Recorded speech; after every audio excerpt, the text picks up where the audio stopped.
আশ্বিনের এক প্রাগৈতিহাসিক সকালে শ্রী রামচন্দ্র যে দুর্গার বোধন করেছিলেন, স্বর্গের দেব পুরুষগণ যুদ্ধে পরাজিত হয়ে যে রণদেবীকে অসুর নিধনে পাঠিয়েছিলেন, সেই দুর্গাই 21 শতকে নারীর ক্ষমতায়ন। আমার দুর্গা পথে প্রান্তরে স্কুল ঘরে থাকে, আমার দুর্গা বিপদে আপদে আমাকে মা বলে ডাকে, আমার দুর্গা আত্মরক্ষা শরীর পূর্বে মন না, আমার দুর্গা নারী গর্ভের রক্ত মাংস কন্যা। আমার দুর্গা গোলগাল মেয়ে, আমার দুর্গা তন্নি, আমার দুর্গা কখনো ঘরোয়া কখনো আগুন বন্ধু।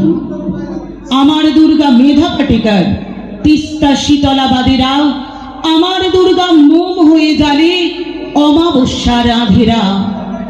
আমার দুর্গা মণিপুর জুড়ে নগ্ন মিছিলে হাঁটে, আমার দুর্গা কাস্তে হাতুড়ি আউশ ধানের মাঠে।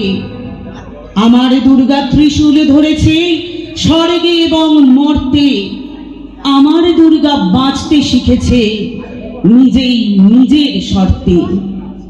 আন্দোলনে, উগ্রপন্থে, শিক্ষাব্রতে, কর্মযজ্ঞে, রান্নাঘরে, আতুর ঘরে